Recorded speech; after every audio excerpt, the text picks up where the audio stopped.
If you do the work and stay on the path, you'll discover things like the eighth principle. But it only happens if you stay on the path. This is a journey, a way of life. Paula Cole-Jones. Welcome to the Baja 4. Ours is the collective journey of 4 Unitarian Universalist congregations here in Southeast Arizona. Borderlands UU in Amado, Sky Island UU Church in Sierra Vista, Mountain Vista UU on Tucson's northwest side, and the UU Church of Tucson in Midtown. Our journey over the last year has taught us that we are stronger together. Stronger in our faith, stronger in our institutions, and stronger in our learning. The words that we began with come from Paula Cole-Jones, a lifelong Unitarian Universalist and founder of Adore, a dialogue on race and ethnicity. Now, in 2013, she collaborated with the Reverend Bruce Pollock Johnson to combine their experience of Unitarian Universalist communities just like ours and draft the proposed eighth principle. We, the member congregations of the Unitarian Universalist Association, covenant to affirm and promote, journeying towards spiritual wholeness by working to build a diverse, multicultural, beloved community by our actions that accountably dismantle racism and other oppressions in ourselves and our institutions. Paula and Reverend Bruce have continued their journey helping congregations just like ours discover the eighth principle. And while we all are in different places, as is right for our individual communities, we've chosen to stay on the path together, to better our institutions, and to practice our faith with this series of services focused on the eighth principle. And so it is with the recognition of the work of Unitarian Universalists like Paula and Reverend Bruce, and so many others in the past, now in the present, and for our collective future, that we commit to the journey of learning. It is good to be with you all on this journey. Welcome. I light our chalice today, the symbol of our faith, our common institutions, and our commitment to learning, with these words by the Reverend Rebecca Parker.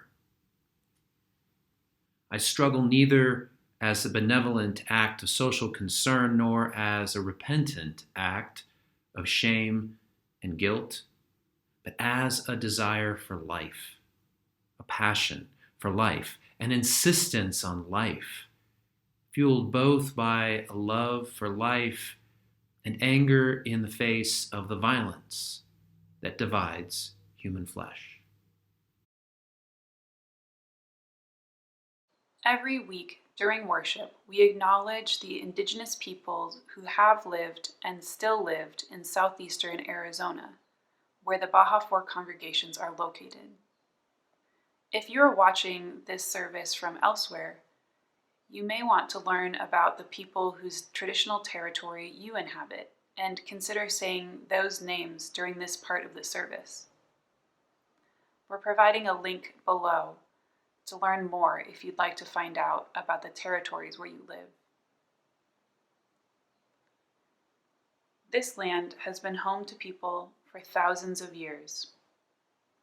Here in southeastern Arizona, we are living on the territories of the Chiricahua Apache, Pasquayaqui, O'odham, and Opata peoples.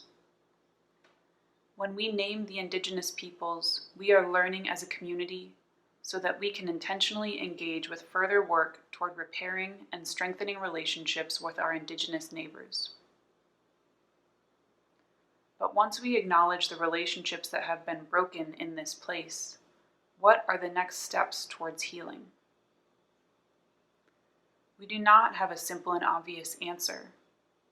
Instead, we, the Baja 4 community, can commit to keep listening for guidance from Indigenous communities, offering what we have, sharing what we learn with each other, and staying engaged with the journey toward wholeness.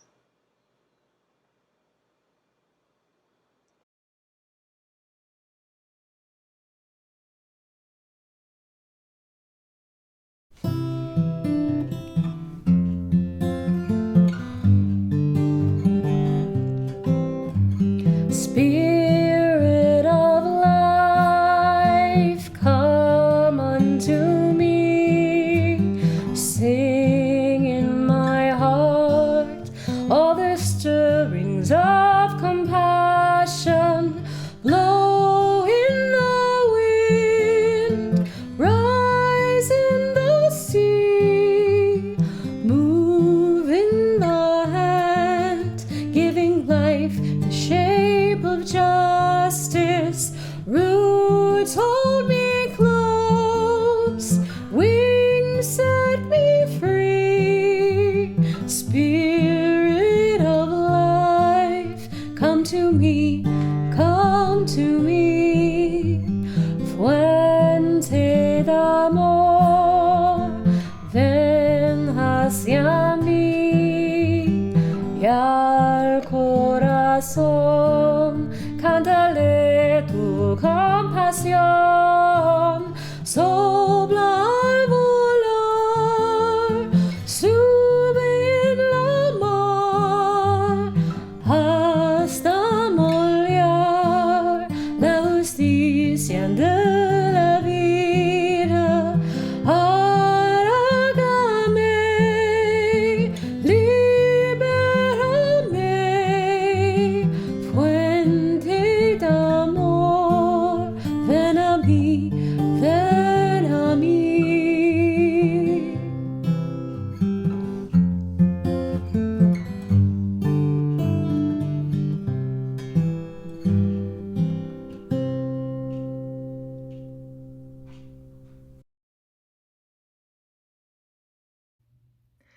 We have not always had 7 principles. We had 6. When the Universalist Church of America and the American Unitarian Association were coming together in 1961, a statement of the purposes of the newly formed Unitarian Universalist Association and its principles was heated. Imagine all-night principle and purpose battles, late-night writing and discussions. When these two denominations were merging, they argued through the night, and it's said that the argument was strongest around whether or not to include the following phrases: love to God and love to man, and our Judeo-Christian heritage. The compromise, of course, being that they would say the Judeo-Christian heritage rather than our Judeo-Christian heritage. Those original 6 principles included some of these originals as well. Original principle number 2 read, to cherish and spread the universal truths taught by the great prophets and teachers of humanity in every age and tradition, immemorially summarized in the Judeo-Christian heritage as love to God and love to man. Original principle number 4, to implement our vision of one world by striving for a world community founded on ideals of brotherhood, justice, and peace. Original principle number 6, the last one of the 6, to encourage cooperation with men of goodwill in every land. These are beautiful. They were written at a critical time. They brought us together in the midst of the impossible, and they're our foundational documents. The seeds of what we now cherish as the 7 principles are seated in these very statements. And thankfully, they were not meant to carry us across all of our lifetimes together. How could they? Ours is a living tradition, and being alive, being born, changing over and over and over again, and dying is no joke.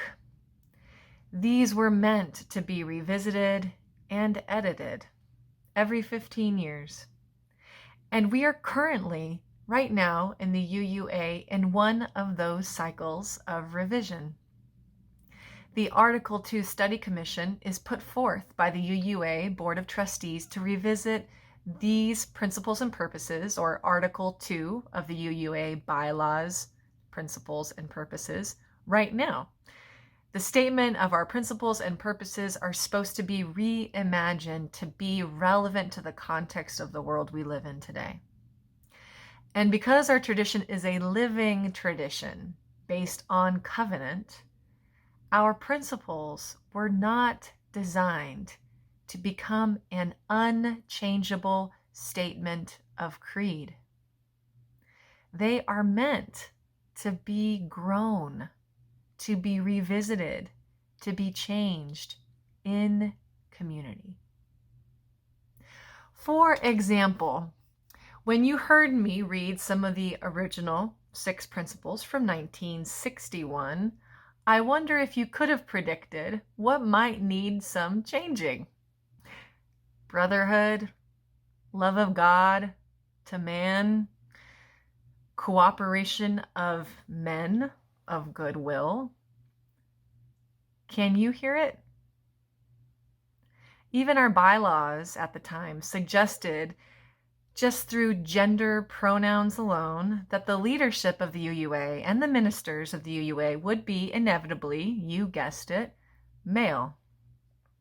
Reverend Tina, Reverend Bethany, and myself, all of our leaders who are women or who are non-binary, were not imagined to be possible.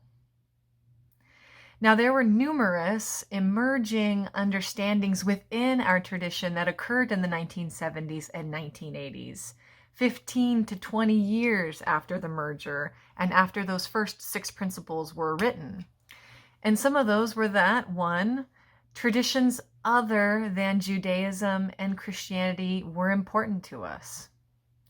2, that we were beginning to have a religious obligation to the environment and issues of environmental concern.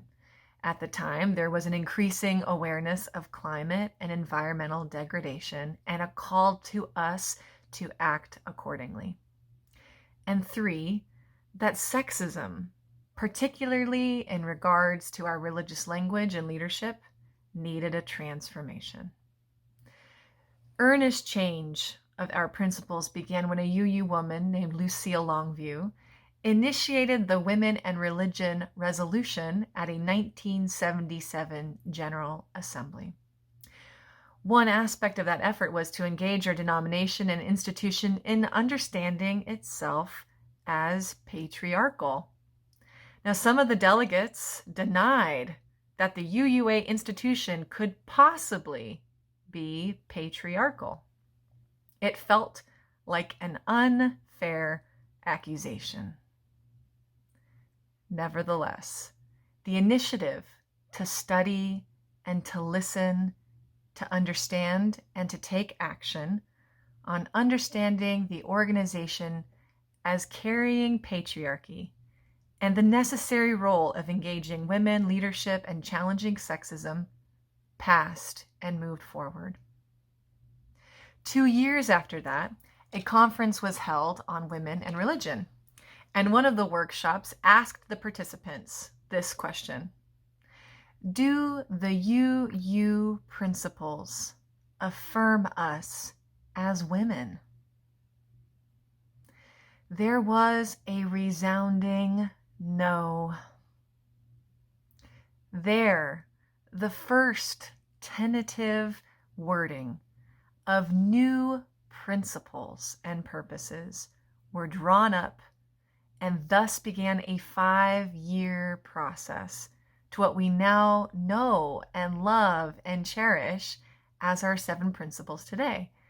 And that included many revisions, many meetings, many workshops, multiple general assemblies, lots of editing until in 1985, the principles closest to what we know were passed. What we know and love now is completely different than what was known and loved in 1961, although the seeds of 1961 are present in the 7 we know now. The history of that process is fascinating, and a link to an article from Warren Ross is included in the notes below this YouTube video that you're watching now, and I encourage you to read it. But here's the heart of what I want to offer us today.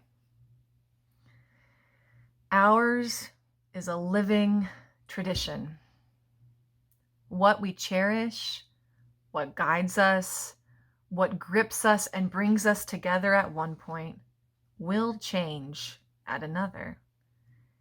Change, adaptation, and growth is the spiritual heart of liberal religion. And if you are able to enter this community because of language that honors gender identity that is anything other than male. And if you are able to be here because we don't only recognize Judaism or Christianity as religions worthy of our attention, but because we specifically recognize the value of other religions like paganism and Buddhism and atheism and humanism. And if you are able to be here because we articulate that we value the interdependent web of existence and we value our earth and other than human life, and that those things are deserving of religious attention so much that we would write down that we're focused on it. If you are here for that, and because of that, it is because there were people before you who were willing to change. If you are here, it is because there were people before you who were willing to hear hard news, that a thing they cherished and fought hard for and felt good to them was a thing that was incomplete, that it did not include all of who or what they hoped it would include. And how could it? And if you are here, it's because there were people willing to risk offering and articulate out loud a new idea. And you're here because there were enough people willing to take the idea seriously. If you are here at all, it's because there were people who were willing to go on a journey with an unclear destination to let something new begin. Their willingness made a place for you and me possible. And because you are here and I am here, something new for all of us is possible. A wider, deeper experience of the sacred that would not be possible if you and I were not here with us. So the question for us, what are we willing to do now that we have the opportunity to be with a similar call of courage? Being a living tradition is no joke. Living means that the thing you cherish is born, changes constantly, and dies. But there is no other tradition I would want to be part of. I want to be part of a tradition that embraces the journey of its transformation. Don't you?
Hi friends, I want to invite you today to think about your personal experience with nature and the out of doors. I know we have lots of birders and hikers and fireside sitters in our midst, and that there are places that are important and maybe even sacred to you. What are those places? Where do you feel most connected to the out of doors or to the land? What does it smell like? What does it feel like when you're there? What do you eat while you're there? It's really easy for us city dwellers sometimes to forget about how long the land that we live on has been supporting human and non-human life. And it's amazing to think about how long this particular area in Tucson has been inhabited. There's a museum in Tucson called Mission Garden, and it was established just for this very purpose. It was established around 2000 with the mission of recreating the Spanish colonial walled garden that was part of Tucson's historic San Agustin mission, which was originally constructed around 1770. Today, the garden features heirloom Sonoran Desert adapted fruit orchards and vegetable gardens. But why this particular spot for this garden? Because the known history of this particular location does not begin with the Spanish colonizers in the 1700s or even the 1600s. An archaeological dig at the foot of Centennial Peak is now popularly called A Mountain because of the big A on it, revealed a fascinating story. This area has been inhabited by humans for at least 4,000 years. So prior to the arrival of the Spanish, from about 1450 to 1692, residents of the area were probably the Odohan people who experienced the arrival of the Spanish colonists in 1690. But what about before that? Who was here? We think that about 1150 to 1400 Common Era, above ground adobe structures and platform mounds added to the villages, and there were special structures on platforms where ceremonies happened. It was also the time of agave cultivation. So what about before that? Scientists think that from about 500 to 1150 of the Common Era, red and brown painted pottery was becoming common. Villages had formalized into courtyard groups and organized in segments. There was organized government. Villagers were mostly along the Santa Cruz River, but by about 950, settlements had reached the foothills. So there was urban sprawl even in 950. But what about before that? From about 50 to 500 Common Era, people were using pottery regularly. They had built more substantial buildings than the transitional ones they had before. They had become sedentary, living not sedentary like we are, but sedentary as in they weren't moving with the seasons as they had been before. And they were becoming more and more dependent on crops. Farmers added beans and squash, cotton and agave. Populations increased and they developed canal systems for irrigation. And before that, from about 2000 to 2,000 years before the Common Era, that's about 4,000 years ago, people in the Tucson Basin had begun to cultivate maize, a domesticated corn from Mesoamerica. They continued to eat wild resources. They were living in agricultural settlements, but also traveling quite a bit. And before that, the earliest settlements that we know of in this area started around 11,500 years before the Common Era. So that's 13,000 years ago or more. Small groups of people moved around over wide areas, gathering plants and hunting game, including big game such as mammoth. Can you imagine mammoth in our area here? It's hard for me to imagine. So here's what I love about the Mission Garden Project. It's not simply that it points a way to understand our past, because our past here goes back a long, long way. It's also a way to understand our future. We can see tomorrow in every plant, every insect, every chicken that is born and grows. We see tomorrow in the turning of the seasons as plants bloom and flower and then go dormant for the winter. We see tomorrow in our ability to reach out to folks who have cherished this land for generations and move forward together in stewardship. And we see tomorrow as we battle climate change, as we invent new technologies for feeding even more people and imagine more experimental solutions for all the challenges that we face as a species. Do you remember that nature or that land that you thought about and that you felt connected to? What are some ways that you can show it some love? How will you steward your beloved land through its next growth and change?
When I first heard my call to professional ministry, it was to the work of chaplaincy.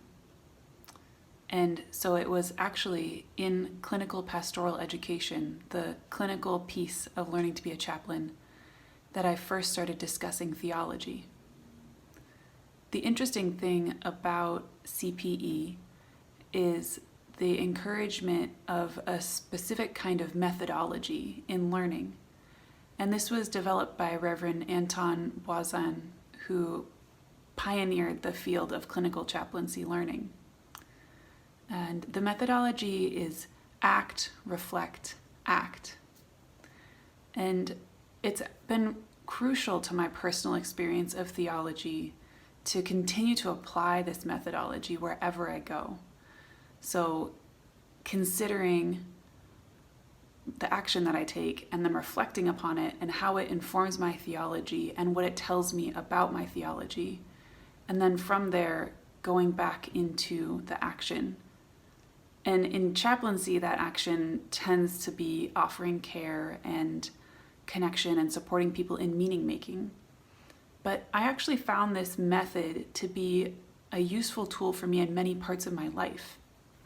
And I hope that you'll come with me to understand why I see this as part of the 8th principle.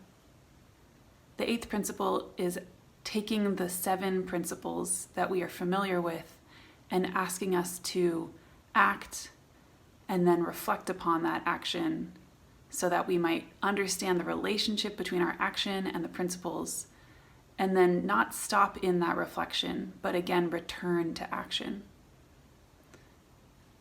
Another way that I think about this way of going into action is like when I wake up in the morning. I usually wake up with the intention of doing something today that is outward turning. Maybe I'm going to call a friend, or maybe I have some writing I'm working on that is intended to be for an audience, or maybe I'm going out into the world and have something that I'm engaging with in person that day. But before I do whatever it is I'm setting out to do that day, I take a moment or a few hours, depending on the day, to set myself up. I'm someone who usually eats breakfast, and maybe I do some reading in the morning, whatever I need to do. That's another way of thinking about setting ourselves up by reflecting before we go into action, but that we have this rhythm every day of being in inward turning time and outward turning time. And this is just a part of life that we're used to. And for some of us, this simply means when we're in the house and when we're out of the house. For other people, there's a lot of ways to be turning outward from inside the house. And I think many of us are familiar with that right now. So how are we seeing the 8th principle applied right now in our congregations? One area that is ongoing in these worship services is actually through the land acknowledgement. And we know that the land acknowledgement is a piece of work in the larger body of repair with Indigenous solidarity and Indigenous struggles. This is one piece that in our community we have taken as a first step, or maybe not a first step really. It's probably a 3rd step for some people, and each of us is coming from a different background. And for some of us, this might be very familiar and we've been doing it for many years. And for other people, this might be a brand new idea. Wherever you're coming to this land acknowledgement from, this is not the destination.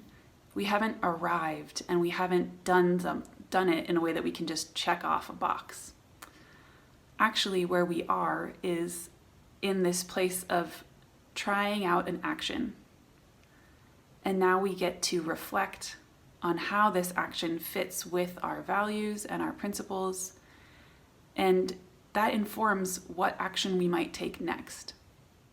In the 8th principle, we are invited to journey towards spiritual wholeness.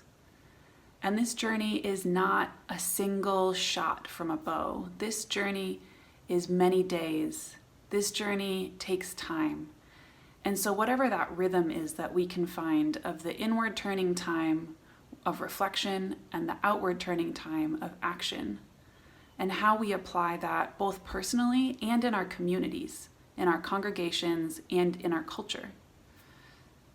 The ability to be in a rhythm and let that rhythm change and continue on the journey is part of the spiritual anchoring of this process. So I am not here to tell you what the next step is now that we have begun incorporating a land acknowledgement into our worship services. I'm here to invite you into this vital conversation of what are we doing and who are we and how do our actions reflect on us and how do we take action to inspire change in the world. I like to think of my calling to ministry as sort of a professional, visible piece of a larger process.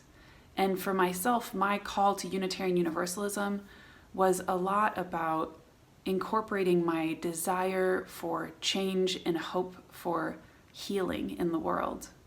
And I think that a lot of people feel that call when they come to UU spaces, and it's not just about ministry. So I invite you to think about your personal values as something that you cultivate over time, just in the way that a professional minister cultivates and speaks about theology. What is it that you believe in about change, and what do you think is possible, and how would you see a next step in action or in reflection? And one crucial piece that I want to address about this is the role of education in this process.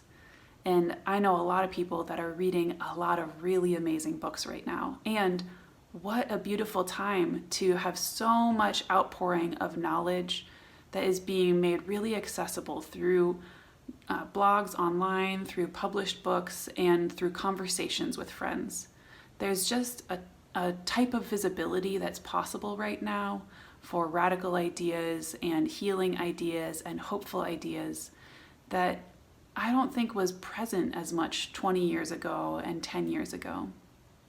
So we're all learning a lot. And learning is one of these interesting pieces that sometimes when we're learning, we're taking it in and we're reflecting. And some people learn and immediately jump into action, or they learn from being in action. And that is one of the threads that just runs all the way through journeying, is learning. And so as we commit to learning and changing and transforming, I invite you to notice when you're turning inward and when you're turning outward, and to know that both are valuable pieces and that we can only get so far in either one without the other. There's a lot of back and forth critique right now about the value of personal healing and the need to also engage at a societal level. And I think that the beautiful thing is that UU congregations fall in this middle place. It's a community that makes space for the personal and engages the societal. And so the more we can strengthen our work together in our congregations, the more we can collectively journey towards spiritual wholeness. We rise, Humbly hearted, rise,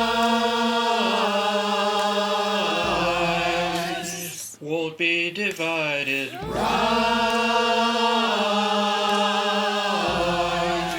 with spirit to guide us.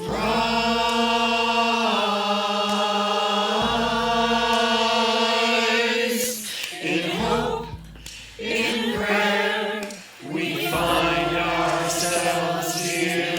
In hope, in prayer, we're right here. In hope, in prayer, we find ourselves here. In hope, in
I extinguish our chalice with words from the Article 2 Study Commission.